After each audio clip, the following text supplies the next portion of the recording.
Baik, Assalamualaikum warahmatullahi wabarakatuh. Perkenalkan saya Zaskia Fitriandoni dari kelas 1A dengan nomor BP 2413030 dari jurusan Teknologi Rekayasa Bioproses Energi Terbarukan. Nah, di sini saya akan mempresentasikan video remedial mata kuliah biokimia yang diampu oleh Bapak Eko Supriyadi SPDMT dengan materi yaitu sintesis protein. Di PPT yang sudah saya buat ini, saya akan menjelaskan tentang sintesis protein tersebut, di mana saya akan menjelaskan beberapa poin-poin pentingnya. Di antaranya yaitu pertama pengertian dari sintesis protein, yang kedua yaitu fungsi protein, yang ketiga struktur protein, yang keempat denaturasi protein, yang kelima metabolisme protein, yang keenam siklus nitrogennya, selanjutnya yang terakhir yaitu yang ketujuh kesimpulan dari protein. Nah, sekarang saya akan menjelaskan yang pertama yaitu pengertian. Dari pengertiannya sendiri yaitu protein adalah molekul organik kompleks penyusun sel hidup tersusun dari asam amino. Biasanya disebut building block of life karena paling penting untuk struktur, fungsi, dan regulasi tubuh kita. Selanjutnya untuk fungsi protein terdapat 5 fungsi dari protein tersebut. Yang pertama yaitu enzim atau katalis biologis. Protein berperan sebagai enzim yang mempercepat reaksi kimia di dalam tubuh kita tanpa ikut habis atau tanpa ikut serta gitu. Contohnya amilase, itu untuk memecah pati menjadi gula yang kita konsumsi. Selanjutnya contohnya yaitu pepsin, yaitu memecah protein di bagian lambung. Fungsi selanjutnya yaitu struktur.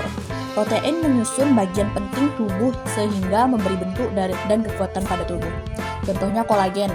Kolagen ini membentuk jaringan ikat, tulang, terus kulit.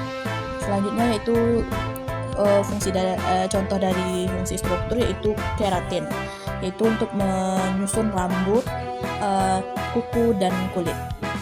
Fungsi selanjutnya yaitu transportasi. Transportasi ini yaitu untuk membantu mengangkut molekul dalam tubuh kita. Contohnya hemoglobin untuk mengikat oksigen dalam darah. Terus transferin mengangkut zat besi. Fungsi selanjutnya yaitu pertahanan tubuh. Protein membentuk antibodi yang melindungi tubuh dari berbagai bahaya seperti bakteri, virus, dan zat asing. Tanpa protein, sistem imun akan melemah atau turun. Fungsi selanjutnya yaitu sumber energi alternatif. Jika karbohidrat dan lemak tidak mencukupi, maka protein dapat dipecah menjadi energi melalui proses metabolisme, walau bukan fungsi utamanya. Karbohidrat yang masuk ke dalam tubuh kita tidak mencukupi, jadi protein bisa membantu untuk memecah energi melalui metabolisme. Nah, selanjutnya saya akan menjelaskan tentang struktur.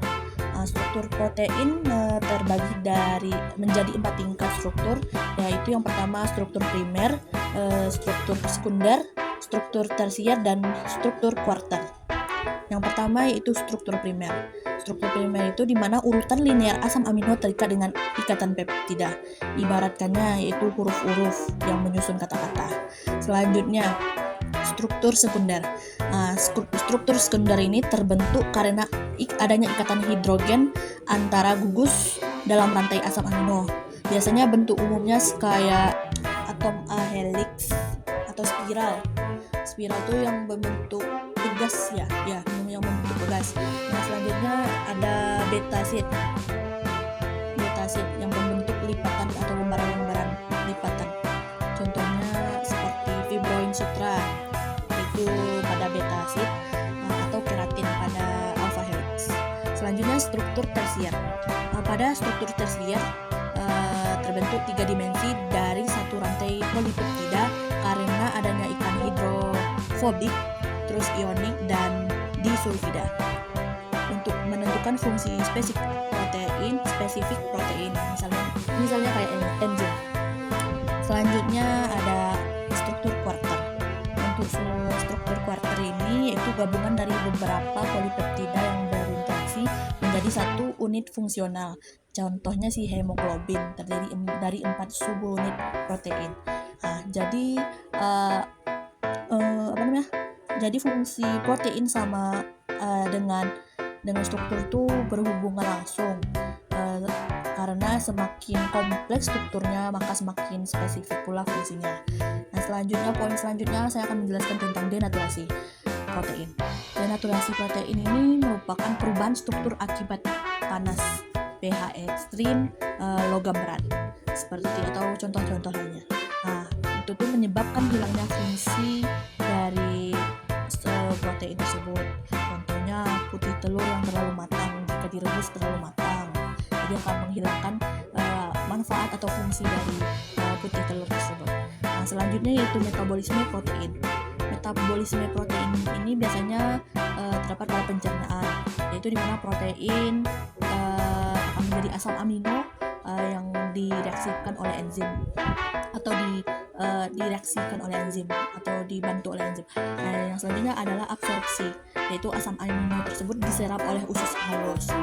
Terus seperti metabolisme, anabolisme, sintesis protein atau katabolisme pada energi.